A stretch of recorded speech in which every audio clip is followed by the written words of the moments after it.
Duelist Squirrel Girl. Possessing only the powers of a common squirrel, somehow Doreen Green manages to defeat seemingly invincible enemies in the most unexpected ways. Any foe who counts her out is bound to fall at the hands of the unbeatable Squirrel Girl. Doreen Green is more than just a computer science student at an Empire State University. She also happens to have the powers of a squirrel and the powers of a girl. With her BFFF, best furry friend forever, Tippy Toe by her side, Doreen eats nuts and kicks butts as the unbeatable Squirrel Girl. After the time string entanglement, things got weird-er. With all of New York City under attack by creatures of the night, Squirrel Girl assembled an adorable army to reclaim Central Park from the clutches of Dracula. Here's hoping vampires don't like the taste of squirrel. Bushwack. Well, that should take care of them, the unbeatable Squirrel Girl said as she stood over a group of freshly defeated attackers. Another horde of vampires down for the count. Good work, everybody. As Squirrel Girl praised her army of rodent companions for their efforts, the tiny creatures began to chitter with delight.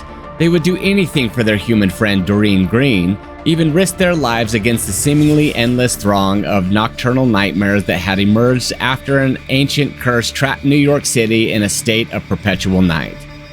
You've definitely earned a trip to Mr. Hickory's fresh roasted nut cart on the corner of 55th and... Before Squirrel Girl could finish that thought, her BFFF, best furry friend forever, Tippy Toe, scurried past her fellow squirrels and climbed right onto Doreen's shoulders. As Tippy began to chirp into Squirrel Girl's ear, Doreen's ever-present smile dropped a bit. Wait, that can't be right, Squirrel Girl said. A giant squirrel fell out of the sky? Here, in Central Park? Are you sure, Tippy? Tippy Toe leapt from Squirrel Girl's shoulders and bolted back towards the heart of the park. Before she disappeared into the woods, she turned around and beckoned for her friend to come along. Guess Mr. Hickory's gonna have to keep his nuts warm a little longer, Squirrel Girl said, shrugged as she followed Tippy Toe into the dark forest. The rest of the squirrels stayed close behind Doreen, ready to take on whatever threats might be lurking in the shadows. As soon as they reached a clearing, Squirrel Girl realized that Tippy Toe hadn't been exaggerating in the slightest. There, in the middle of the small impact crater, was the biggest squirrel Doreen had ever seen. Her furry friends surrounded the creature and stared in awe, but something was clearly wrong. The giant rodent was hurt. Bad. "Excuse me, ma'am?" Squirrel Girl said cautiously. "You look like you could use a friend." The enormous squirrel replied with pain in its voice. "I am so far from home, yet the scent of this realm seems oddly familiar. Tell me, to where have I fallen, dear child?" "You're on Earth. New York City, to be exact," Squirrel Girl responded proudly. "Whoa. Hold on. Did you just talk?" "Indeed," the creature said, lifting its massive head to get a better look at the curious human girl with a rodent's tail. "I mean, I know you can talk to me," Squirrel Girl continued. "I talk to squirrels all the time, and it's one of my superpowers. But you weren't just chirping and chittering, you talked in English, like a person." "Squirrels of Midgard do not have the ability to speak," the mysterious rodent said. "What a shame." "I know, right?" Squirrel Girl mused. "I'm the only one who gets to enjoy all of their stories. Guess I'm just lucky." "I have a story to tell as well," the oversized squirrel said. "But sadly, there is very little luck in it." "Ooh, I wish I had some popcorn," Squirrel Girl said as she sat cross-legged on the ground next to her new friend, eager to learn more. Her squirrel companions gathered around and listened intently. "My name is Rataskr," the creature began. "I hail from the Golden Kingdom once known as Asgard, though my true home is in the branches of Yggdrasil, the World Tree." "Asgard?" Squirrel Girl exclaimed. "Are you friends with Thor? Because I totally am." I have known the god of thunder since he was just a boy," Rataskr continued. "It was my sworn duty to climb the World Tree, deliver messages across the 10 realms. It was a simple life, but one I took great pride in. I sought no glory and I posed no threat, or so I believed." "Here comes the part where Loki does something nasty, right?" Squirrel Girl asked excitedly, chomping down on a handful of acorns that she found scattered on the ground nearby. "I have my qualms with the trickster from his treatment of Yggdrasil," Rataskr said. But according to a vision I had, I do not believe it was Loki who laid me low. In fact, it was two Midgardians who sought to end my days, a mortal sorcerer in a metal mask and the Lord of Vampires himself. Yikes! Squirrel Girl yelped. The two must have conjured a spell to rip me from my beloved Yggdrasil, Rataskr said, trailing off as she considered what had occurred. And then you crash landed here, Squirrel Girl finished, right here in the heart of vampire territory? I bet they were planning to send in an undead army to take you prisoner. Or worse. But why? I mean, sure, squirrels are some of the toughest fighters ever, and it's nice to see someone finally realizing that, but there are so many other threats that these jerks are up against. Aside from your obvious awesomeness, what makes you so special? My horn, Rataskr said, motioning to the long wooden tusk protruding from her forehead. Yeah, Squirrel Girl said. I was gonna ask about that. I just assumed you were some sort of magical squirrel-acorn or something. The horn is made from a branch of Yggdrasil itself, Rataskr said. It is imbued with the World Tree's life-giving power. Should it pierce the Vampire King's heart, it would likely end even his eternal reign. In order to remove such a risk, they are undoubtedly seeking to remove me from play. Well, they'll have to go through us first, Squirrel Girl exclaimed, lifting her fist in the air triumphantly. Her squirrel companions all squeaked with joy, but silence quickly fell once more as the leaves around them began to rustle. Suddenly, several vampires lunged out of the woods, hissing and baring their sharp teeth as they rushed towards Rataskr. You know the drill, gang, Squirrel Girl shouted to her tiny squirrel friends. The squirrels jumped into action, scampering forward to meet their attackers. In a frenzy of teeth and claws, the vampires soon found themselves overpowered by the bushy-tailed battalion. Every time they managed to shake off one rambunctious rodent, three more took its place. I'd bet on buck teeth over fangs any day, Squirrel Girl cheered as her fearsome foes fled back into the darkness. But before the hairy heroes could celebrate another hard-earned victory, the next wave of vampiric villains emerged from the forest, this time nearly doubled in number. At the center of the horde stood a pale-skinned man in a pitch-black suit and a blood-red cape adorned with gold ornamentation. His commanding presence made it instantly clear that he was the one in charge. The vampires around him eagerly awaited his orders. Stand aside, child, the vampire said to Squirrel Girl, his voice as cold as ice. This creature belongs to me. I don't know who you think you are, buddy, Squirrel Girl said defiantly, but Rataskr is with us now. You don't get to hurt her.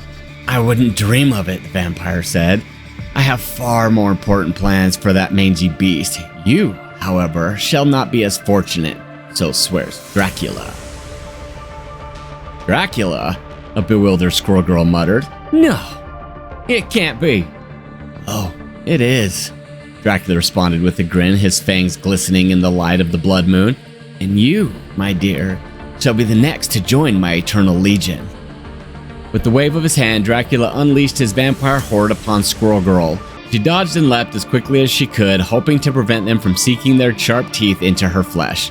Don't let them get to Rataskr, Squirrel Girl yelled, clearly more concerned about her newly arrived ally than about herself. Even though her rodent army vastly outnumbered the vampires, Squirrel Girl quickly realized that her forces were gravely outmatched. These were Dracula's most elite soldiers, and Doreen knew that she and her friends were in over their heads. Tippy, call in reinforcements, Squirrel Girl shouted. With the loud series of squeaks, Tippy Toe beckoned forth every animal that called Central Park home, from rats and raccoons to frogs and felines. As they skittered across the ground towards the unsuspecting vampires, another wave of animals swooped down from the skies. I didn't know you could speak bird, Tippy, Squirrel Girl exclaimed, genuinely surprised to see the large feathered flock furiously pecking at her foes. Tippy Toe shrugged with confusion. Those creatures are not of this realm, Rataskr said. The ravens serve Loki himself, and the crows belong to Hela. Apparently Dracula is not the only one searching for my whereabouts. Hey, we'll take all the help we can get, Squirrel Girl said, leaping forward to join the flurry of teeth and beaks and claws and talons. Squirrel Girl's furry friends continued to do everything in their power to distract the undead warriors from their true prey. But then, without warning, every one of Doreen's beloved squirrels abruptly stopped in their tracks. Guys? Squirrel Girl said. What's going on? You are not the only one who can speak to rodents, Dracula mused. In the past, I have reserved this talent for bats and rats, but I suppose it works for squirrels just as well. And I, for one, shall enjoy the irony of what is about to unfold. Tippy-Toe and her fellow squirrels turned to face Squirrel Girl, their eyes glowing a sinister red. Squirrel Girl gasped in horror as she realized that Dracula had somehow pitted her best friends against her. Although she herself was not under the Vampire King's thrall, Squirrel Girl still found herself unable to move, completely paralyzed by the shock of the moment. "No, please!" Squirrel Girl shouted as the ravenous rodent began to descend upon her. But before the tiny terrors could devour Doreen, a powerful blast erupted from the skies, knocking the squirrels back and breaking them free from Dracula's control. "Looks like you've got a rodent problem, kid," a semi-robotic voice said. "Luckily for you, I happen to be on pest control duty." Iron Man descended from above and landed on one side of Squirrel Girl. On her other side, Moon Knight glided onto the scene. The two heroes had arrived just in the nick of time. "I'm so glad you guys are here," Squirrel Girl gushed with glee. "We were trying to rescue this giant Asgardian squirrel when Dracula and his army attacked us. I don't know how, but he turned my little buddies against me. For a moment there, I really thought it was all over." "It is," Iron Man said as he blasted back a few more vampires with his repulsors. "We're getting you out of here, now." "Not without Rataskr," Squirrel Girl said. "Yeah, about that," Moon Knight replied, tossing a few crescent-shaped shurikens at the oncoming attackers. "I don't see any giant squirrels around here. No Dracula either, and they say I'm the crazy one." Squirrel Girl looked towards the site where Rataskr had landed earlier and was shocked to find that her new friend had gone missing, and Moon Knight was right about Dracula's disappearance as well. "She was just here, I swear," Squirrel Girl cried. "Dracula must have escaped with her when we weren't looking. We have to go after them." "Not a chance," Iron Man said. "We've barely got the means to fight off a handful of regular fangers. We're definitely not ready to face off against Dracula." "Not yet," Moon Knight added as if he knew something the others did not. "But when the time comes," Iron Man continued, "we're going to need every ally we can find. Alive? That includes you. Now come with me." Iron Man lifted into the air, grabbing Squirrel Girl under the arms and taking her with him. "And consider this your lucky day." "Wait, no!" Squirrel Girl pleaded. Not only was she abandoning Rataskr, but her squadron of squirrels was being left behind to fend for themselves as well. Only Tippy-Toe had managed to climb aboard the Iron Man Express before it took flight. Squirrel Girl's gaze stayed fixed on the park below until her tiny allies had faded completely from sight. With a heavy heart, she turned her attention to the blood moon hanging over her beloved city. "Trust me, kid," Iron Man said as they flew together towards the safety of the Avengers Tower. "This is for the best." The armored Avenger seemed strangely confident about that fact, but for the first time she could remember, Squirrel Girl wasn't feeling quite so optimistic. Esu Alumnus. Peter never thought he'd run into a fellow Empire State University alumnus among the superhero crowd, but today a class with Dr. Connors and an unexpected visit from the message-carrying squirrel sparked his creativity. Even though he didn't catch the entire lecture, he crafted pinecone-sized web bombs using his extra web fluid and handed them to the squirrel, confident these nifty gadgets would prove invaluable in a pinch. "What you got there, Tippy, from your friendly alum?" I don't think these are for munching on. Let's take them for a spin. This is going to be fun."